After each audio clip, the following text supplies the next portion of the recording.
Baiklah, Assalamualaikum warahmatullahi wabarakatuh. Perkenalkan sebelumnya nama saya Sanfi Dameisa Putri dengan NIM 231140. Saya Sagita Aulia dengan NIM 231136.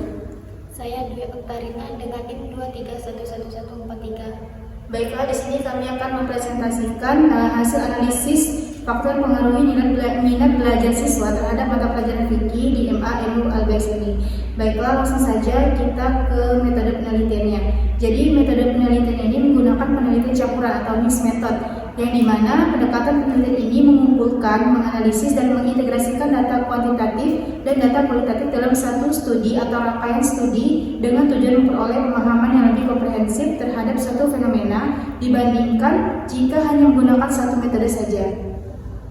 Untuk lokasi dan subjeknya, penelitian ini dilakukan di MA.NU Al-Baisuni, Pondok Pesantren Rodatul Mu'atalimin Al-Baisuni, Jalan Bukit Panjang, Desa Jelutur 1, Kecamatan Amang. Untuk teknik pengumpulan datanya itu, kami menggunakan kuesioner, wawancara, dan observasi. Kuesioner ini digunakan untuk peroleh data yang berkaitan dengan opini, persepsi, atau pengalaman responden terhadap suatu fenomena. Baiklah, di sini saya akan menjelaskan langkah-langkah untuk menganalisis data kualitatif mulai dari uji validitas, reliabilitas, dan uji korelasi. Di sini kami memiliki 30 respondents dengan 20 butir pertanyaan. Nah, kemudian poin ini akan kita pindahkan ke aplikasi SPSS. Baik, langkah selanjutnya kita akan melakukan analisis statistik deskriptif. Caranya kita klik analyze, kemudian kita pilih deskriptif statistik, kemudian kita pilih deskriptif. Nah, di sini kita masukkan variabel X1 sampai dengan variabel Y. Kita pindahkan ke sebelah kanan, kemudian kita klik OK. Nah, ini merupakan hasil dari tabel deskriptif statistiknya. Baiklah, untuk berikutnya kita akan melakukan uji validitas. Caranya kita klik analyze, kemudian kita pilih correlate, dan kita pilih bivariate. Nah, di sini terdapat X1 sampai dengan X5. Untuk uji validitas ini kita masukkan X1 sampai dengan total X1. Kita pindahkan ke sebelah kanan.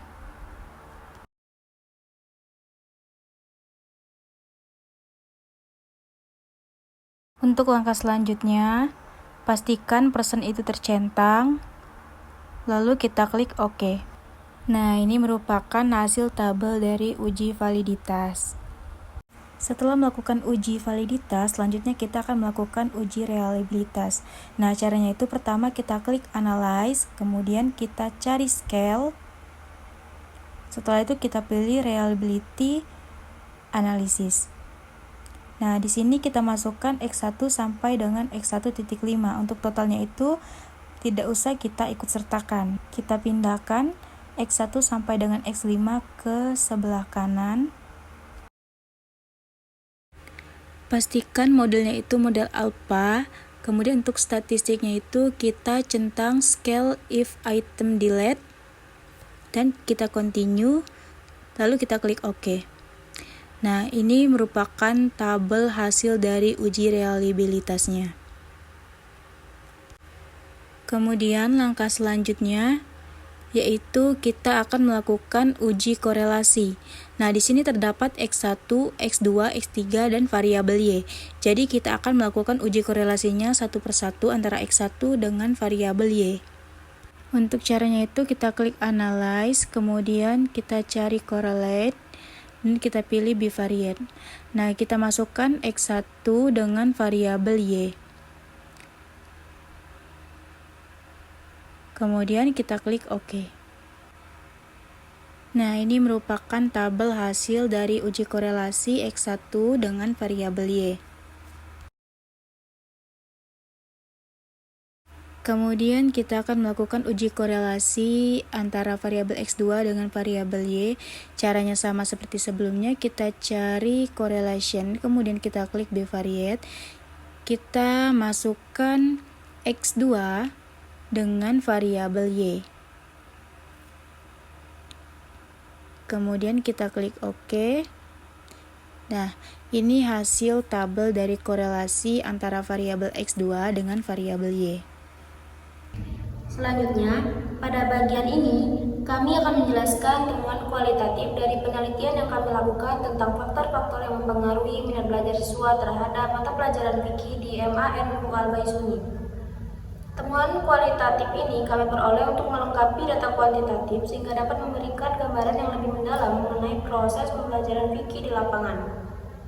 Langsung saja langkah-langkahnya. Yang pertama, penentuan informan penelitian. Di sini, langkah awal yang kami lakukan adalah menentukan informan penelitian. Informan kami terdiri dari 1 orang guru mata pelajaran fikih dan beberapa siswa kelas 11 MANU Al-Baisuni. Pemilihan informan ini kami lakukan karena mereka terlibat langsung dalam proses pembelajaran fikih sehingga mampu memberikan informasi yang relevan dan sesuai dengan fokus penelitian. Nah, dari tahap ini kami menyimpulkan bahwa guru dan siswa merupakan sumber data utama yang dapat menggambarkan kondisi nyata pembelajaran fikih di sekolah. Langkah kedua yaitu pengumpulan data melalui wawancara. Setelah menentukan informan, kami melakukan pengumpulan data melalui wawancara mendalam.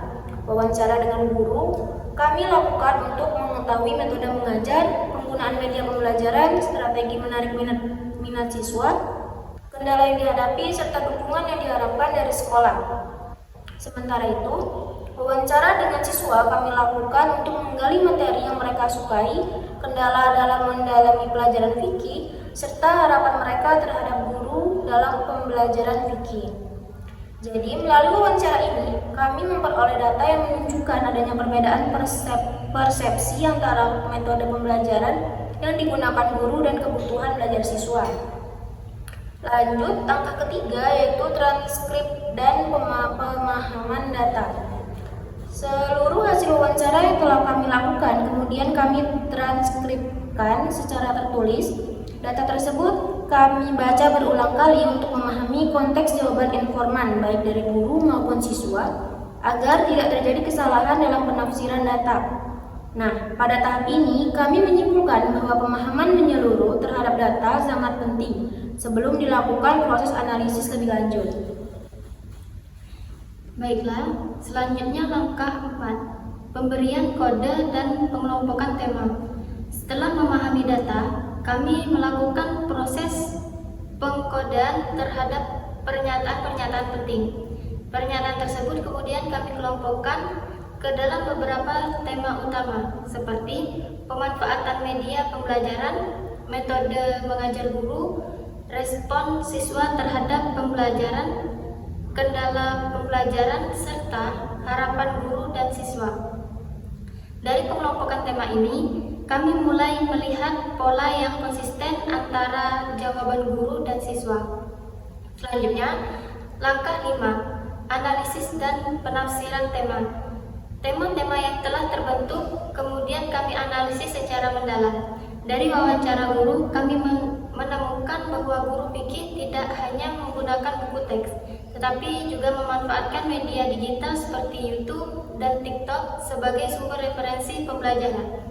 Guru juga mengombinasikan metode ceramah dengan penayangan metode praktis, serta melibatkan siswa dalam praktik langsung seperti wudhu, sholat, dan pengurusan jenazah.